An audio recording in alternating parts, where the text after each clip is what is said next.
How we fix America is fairly simple.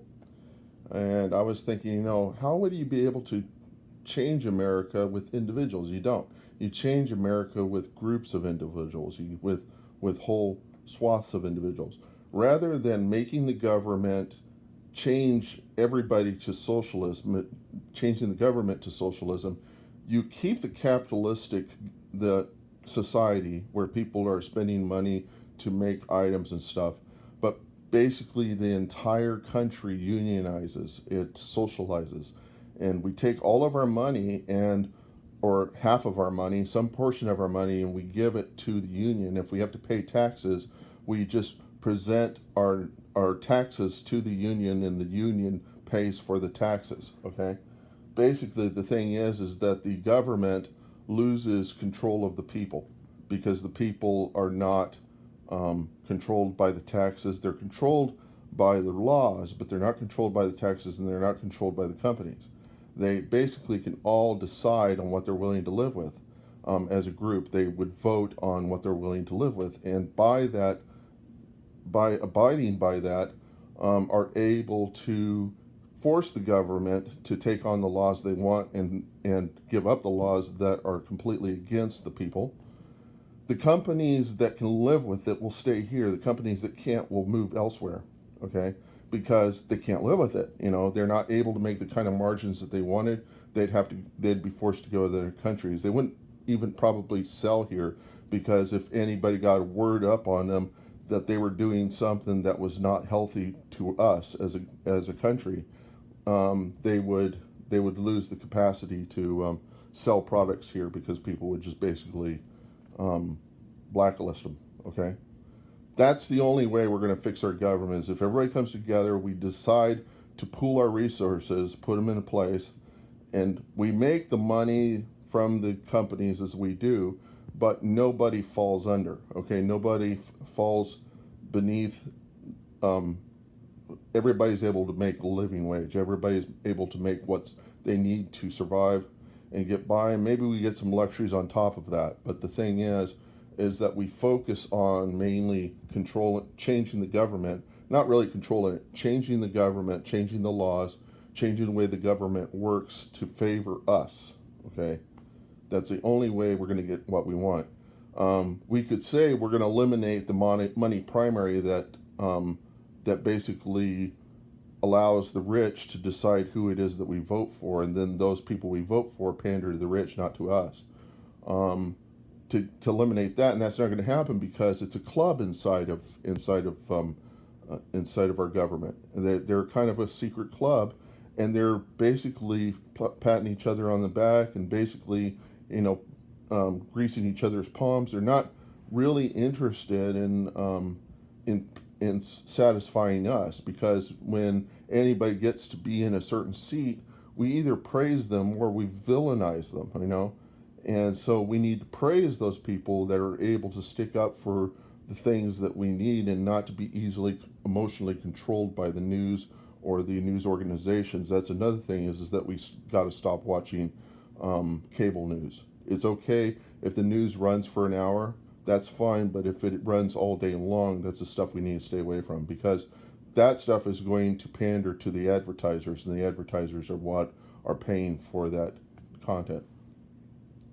And I'd stay away from the book of Revelations, because nobody knows when that stuff is going to go down. And if you're completely in a conspiracy theory, if you think the world's against you and stuff like that, we've got mental institutions that we don't have yet. We probably need to put into place for such people, because they're not going to be thinking rationally. They're not, in religion.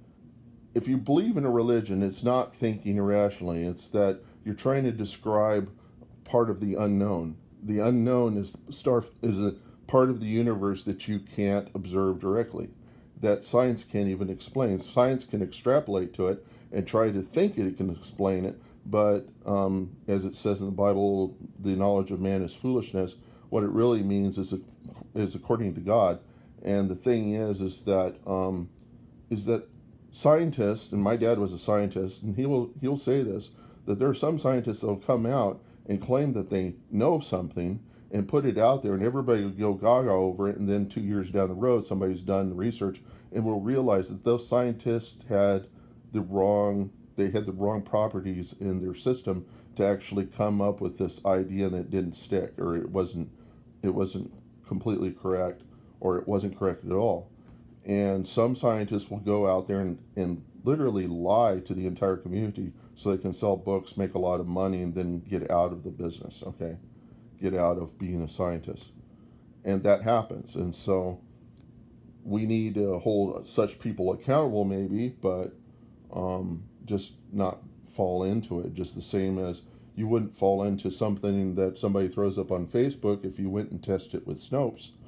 If you took the body of the text, went and Googled it with Snopes, you don't just Google it, you Google it with Snopes.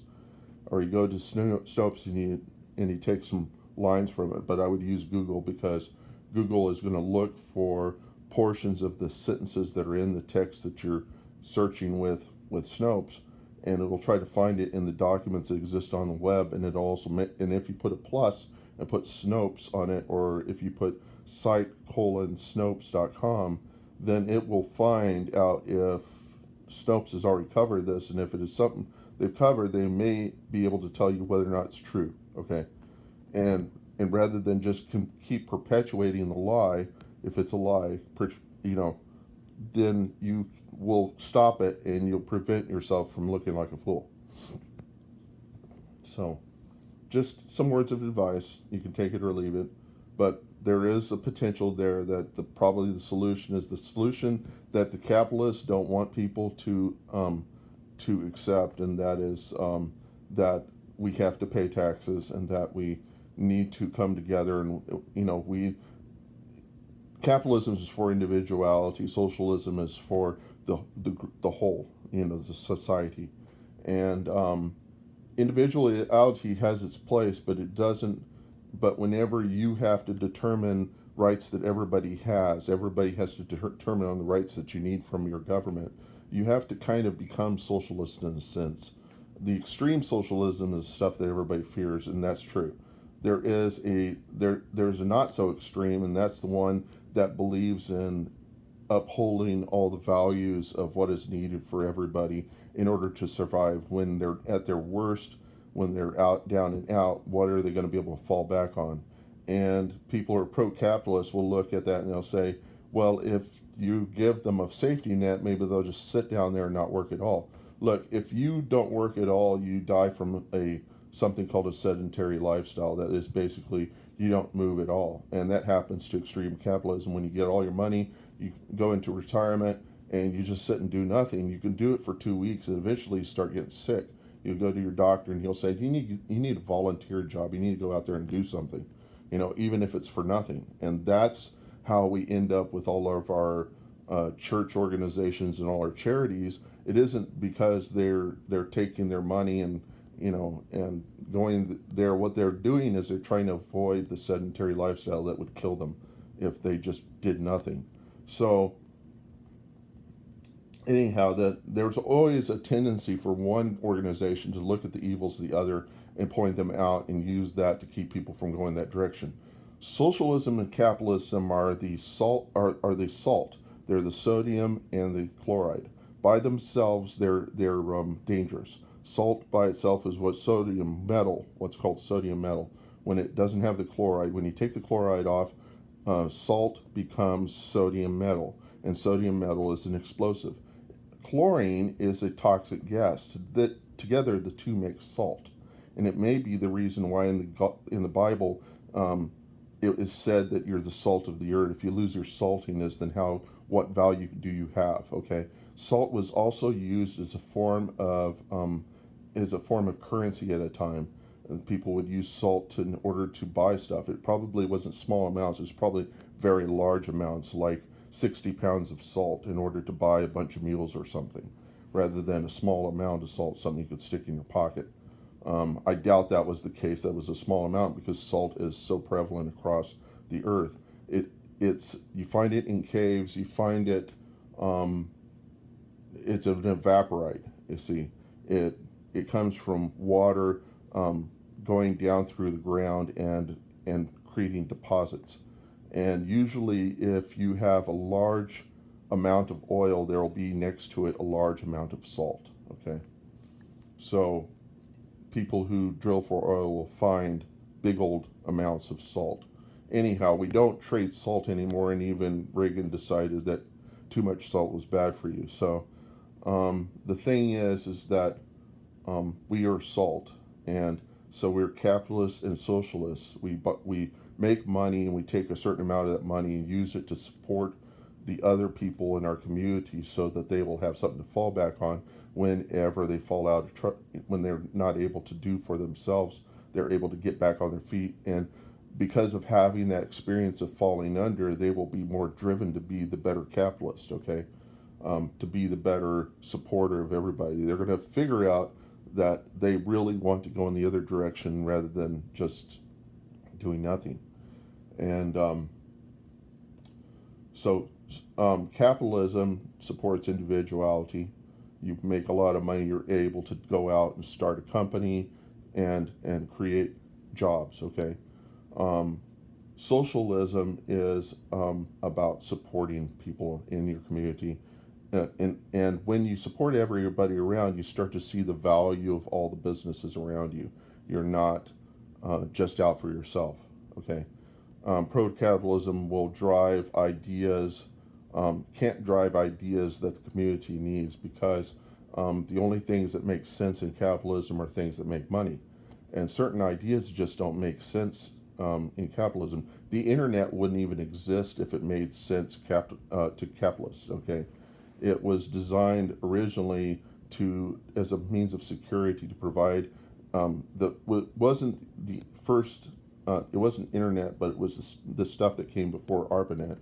And ARPA sold it to the government as a way of providing communications in the event of a nuclear attack.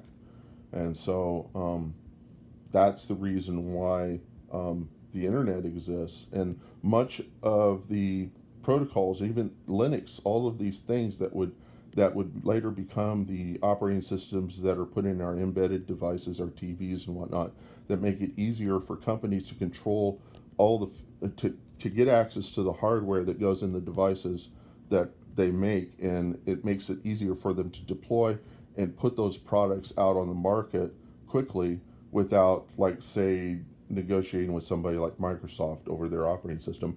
They just get Linux and they go ahead and they put in the features they want, and then they just deploy it, and it's out there where people can get it. And that wouldn't even exist if it weren't for people that felt a need to give back to the community. And these people are basically socialists. Richard Stallman will probably tell you that he's not a capitalist, he's a socialist. And Richard Stallman started the GPL, which is the copyleft movement, the idea that when you don't simply put stuff into public domain because somebody could take it and run with it and sell it and stuff like that. What you do is you use open source to communicate good ideas, to encourage and inspire people to create technologies around those ideas, being able to adopt them, use them in their own technology. So it isn't patent, it's just that you can't take the direct source.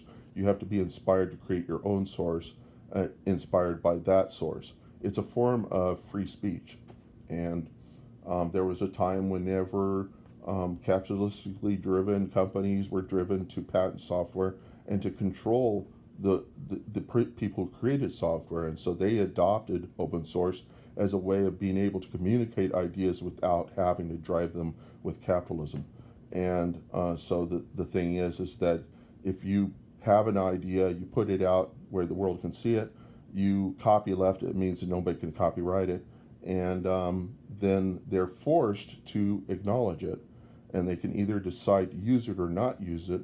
But it's possible that people that do decide to use it will prosper from that, and the people that decide not to use it might not do so well because they might not have the capacity to innovate like the person that came up with the idea. So there is a reason for open source. Now, open source doesn't mean freeware. Open source means that you expose your idea in form of source code. The source code is what underlies the programs. That's what makes the programs work, and makes it so that you can have a program as source code. It is codified thought is what it is. It's recipes to the computer on what to do in order to do the things that people need. Okay, and it shouldn't be limited to corporations, because when you depend on a company to make software for you, you're enslaved to them. Even if you think you can make if you can implement the feature that you need, you're enslaved to them, because they're only going to make software that makes sense to them. It's going to make them money. If it gives you too much control over the software, they're probably not going to implement it, because then they can't leverage you on to another release of the software, which will force you to buy into that. And that's slavery.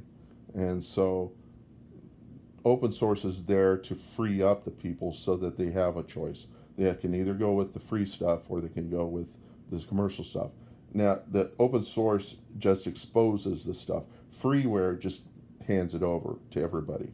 And where you might use open source is if you've got an operating system like Windows and you want to verify that it is completely secure, it's completely correct. You get all your computer scientists, all your programmers, all your math people to go in and verify the correctness of the source code to make sure that it has no security holes. Or if it does, then you can suggest changes to say Microsoft, so they can fix those security holes.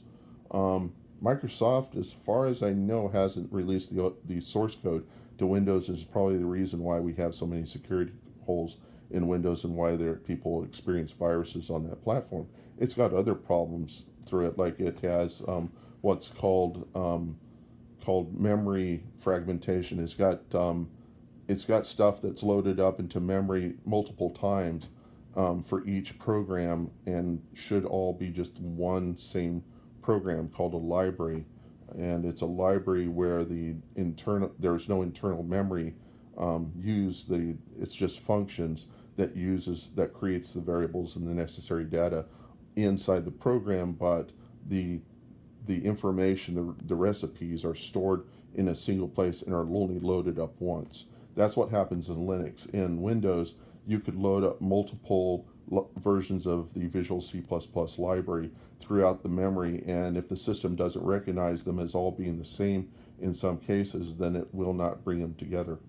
And it also increases the use of storage on the hard drive, because you will have multiple copies of the same library throughout. And the reason why is because every time they release a new version of their software, they release a new version of the library, and then people use that library. They don't use the new library because their software worked with the old library, not the new library. Because with the new library, they added more more command names, and they got rid of command names, what they call deprecation. They deprecate part of the interface, and then the programmers can't use. They have to go through and they have to do what they have to refactor their code. They have to go through their code and change all the command names to be the new command names, and then they have to figure out how the functionality changed to the next version.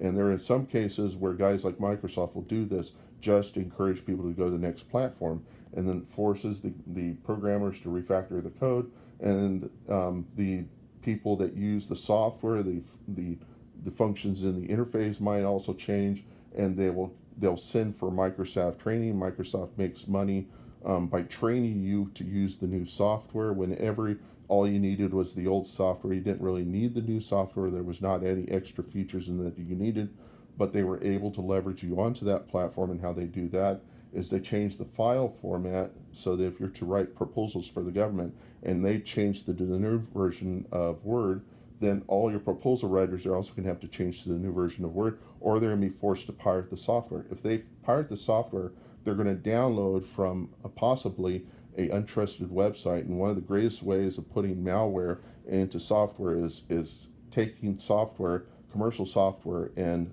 breaking it, and then putting into it the malware.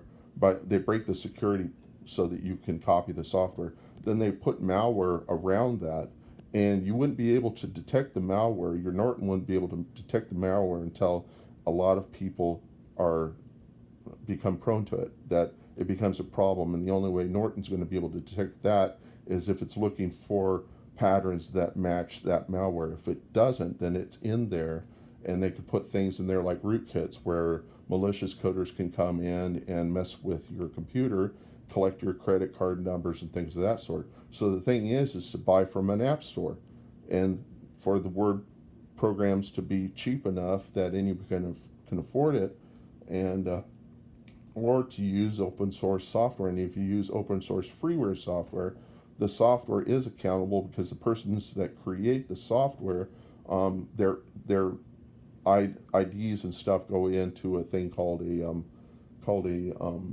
revision control system, and they can verify who did what at what time. And if any security hole made its way in, they'll be able to find the coder that was responsible for that, who was probably just putting a security hole in the software so that they could do some malware in it. But so it's not likely that you're going to get this in freeware. It's more likely it's going to happen as a result of security hole in Microsoft software, and or that the user downloads a malware program, and that malware program takes advantage of being an administrator, getting administrative rights through the user because it's installed. Once it's installed, it can also install other stuff in the operating system. It possibly can touch the kernel, but they got ways of fixing that as well. But still, it puts you, anytime you're forced to buy software and go to the next revision of something, you lose, you know. And in the open source freeware world, there are many different versions of releases, even though some installs force you to upgrade to the next version.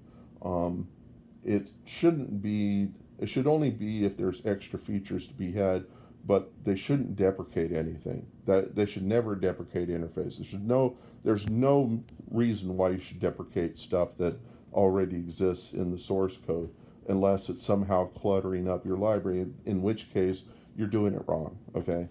And so the thing is that you can downsize your source, but you should never lose features. It shouldn't always, so that you don't have to keep retraining people. If they're satisfied with what they got, they should be able to keep what they've got. So, and I would encourage people to learn programming, not to make programs, but to know what you can do with programs, and also to develop your ability to think logically, you know, because programming develops your ability to manage ideas, to manage thought, and because you have to predict the future, and you have to see all the possible ways somebody could use the software, and if you don't, the software is going to be much more buggy and less people are going to adopt it. Now, I'm not a perfect programmer, but I'm pretty good at some other things, as I've made out in this video. But if you're not willing to hear me out, if you're so short attention span that in the first 2 minutes you were completely turned off, I feel sorry for you, because the best ideas come out in big amounts, and they're run together like this. You can make it easier for other people to understand. Maybe I could do it that way, but I have so many ideas that to do that would cause me to lose attention for the things that inspire me, and I have no idea where the inspiration is coming from. And possibly, you know, if you believe in Jesus and God, I don't know if it's coming from God, but it could be coming from God. And so you have to listen to people's ideas. You have to think, you have to cognate over them. You have to think about what it is that they're saying, and if it inspires you, you meet with other people and you discuss how to do these things. I don't have that group around me because I was a victim of circumstance. I was usually just the only coder that was ever involved in any project. Some projects I was involved with, I had other coders, but they weren't the kind that would be talking about benefiting the world. And there was a case where I was involved with an open source movement, but I wasn't a coder. So I wasn't a coder in the movement because the code that they're writing was way too complex for me. And if you want to know what that was, it was Blender. And at my worst, I can be verbally abusive, and I can be very controlling. And that's probably the reason why I don't want to be involved with a group of people doing something. And if I was made president, I would really not want to do it. to be president. I would rather put the ideas out there, let people run with them, rather than to push people into that way. People, I don't know what it is that people think that Jesus had a bone to pick with Roman society. He had more vision to see that Rome was going to fall, rather than seeing that if he was to become king over Rome, that it would fall. What he was there to do was change the way people think, and he spread philosophy. That's what he did. He did miracles and stuff like that, which brought people to him. But was it really were the miracles really just an excuse to get people to understand his philosophy, to see that he spoke with authority? There were Jewish leaders that came before him that tried to corner him on all sorts of issues, and he came out, you know, and they couldn't figure out how in the world they were not able to get this guy cornered. And he was able to get out of situations where there would be a lot of people there that could kill him. And what he did is he usually fell back with the Jewish leaders. He fell back on that half of them were Sadducees and some of them were Pharisees. And the Sadducees and Pharisees, one group didn't believe in reincarnation, the other one did, and they would argue over that point, and he would just go out, he would make a sidestep out the door, like that song, give me 3 steps, give me 3 steps, mister, give me 3 steps toward the door, give me 3 steps, mister, and you never see me no more, for sure, or show me the back door. I know that song all the way through, by the way. I like Lynard, Skynard. I don't like the Confederate flag. So anyhow, and by the way, Lynyrd Skynyrd got their start at Muscle Shoals, and Muscle Shoals was a studio. Muscle Shoals studio had Aretha Franklin. That's what I think where she got her start. And the Rolling Stones went down to Muscle Shoals to make the song Black Sugar, I think it was. And Muscle Shoals, kind of the identity is that it's a multicultural, multiracial studio, and they made Lynyrd Skynyrd because somebody said, we know some people that are really good musicians, but they're not together and they're not making music, and if we brought them into the studio, maybe we could make something of them. And that's where Lynyrd Skynyrd got their start, was at Muscle Shoals. And so there's a documentary about it. So to say that Lynyrd Skynyrd is part of white supremacy and stuff is complete stupidity. They just use the Confederate flag just to recognize that they came from the South, where they came from. And I don't think they were white supremacists in any meaning of the word. They were just Southerners, you know. And they wouldn't be anything if it weren't for people that were not racist, okay? So anyhow, I'll just put this away because, you know, nobody ever watches my videos, but I'll just put it